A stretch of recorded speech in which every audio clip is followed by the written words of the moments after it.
Hello and welcome to this week's vlog from Maddisons. Well, we've been talking about the Boris bounce, and Rightmove have come out with their January data, often have their finger on the pulse of the market in terms of what buyers and sellers are up to. And well, there was 152 million visits to Rightmove in January. That is an astonishing amount.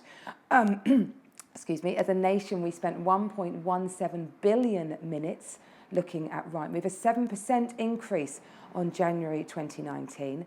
And the busiest day was the 29th of January, a Wednesday, quite interestingly. And real regional variances in terms of sales agreed in London up 26% on January 2019, and here in the southeast up 16%. So a phenomenal increase that we're seeing, and we're certainly feeling that. Supply is still not there though. Sellers are still cautious. So some real deals to be had if you're a brave seller at the moment, because certainly demand is outstripping supply, and we're seeing that. I'm negotiating 3 offers yesterday, all for properties which I took to market in the last week. So that's a sign that real confidence is returning. Well, of course, last week I looked at Georgian architecture, and this week I promised a quick canter around Victorian architecture. Georgian architecture, very defined by symmetry, real order. I spent the weekend in Bath, actually, probably one of the finest examples of Georgian architecture. Indeed, a World Heritage City, the only one of its kind, really celebrating that Georgian architecture.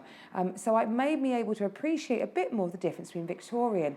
Well, the Victorian era, of course, was a real boom and bust industry. The Industrial Revolution saw people turning from their traditional agricultural roles and heading to the cities in favour of work and increased money. So there was a real drive to create more housing for these influxes of people. So often people see the Victorian era as typified by really quite dull buildings, especially on those long terraces.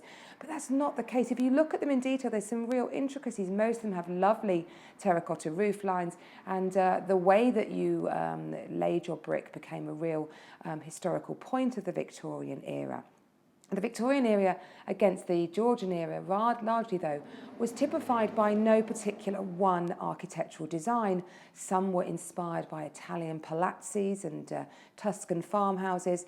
You saw the real arts and crafts movement, romantic Gothic era, and still some harking back to the Georgian era. Many properties I go and look at, early Victorian properties, many think are Georgian, but they're not, they're Victorian. Largely, though, they got away with the basements. The basements were hugely expensive to build, so they got rid of those.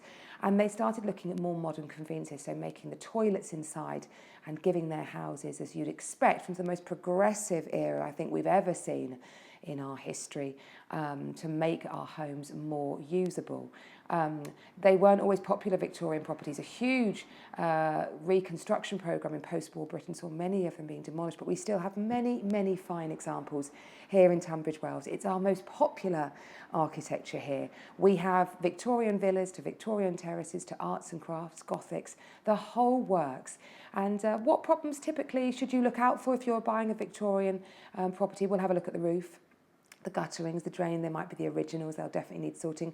The sash windows, we have a real love-hate affair with sash windows. They are so beautiful, but cold and drafty. And there's so many ways now that you can work with the original sashes and keep those beautiful period features intact. And of course, beautiful tiling on the floors. Those acoustic tiles became very popular, but they are very prone to cracking. So those are the biggest issues that we see, but lots of Victorian properties. I've got 3 I want to draw to your attention on my books at the moment. A lovely little flat on the Pantiles, an example of quite early Victorian architecture. A beautiful renovation programme at 20 Eridge Road. Needs some loving care and attention brought back to it, but my goodness, it's come to the market for the first time in 60 years, so packed full of beautiful Georgian features. And finally, a lovely development, Lansdowne Villas over on the Lansdowne Road, an example of where new and old come together. You've got a traditional Victorian villa with a lovely large modern extension to the side, which is completely sympathetic and in keeping, so you'd never know the difference, and indeed it won a Civic Award for its sympathetic design and construction. So that's enough for me on Victorian properties. I'll take a look at Edwardian properties next week for you, the next era that we go to.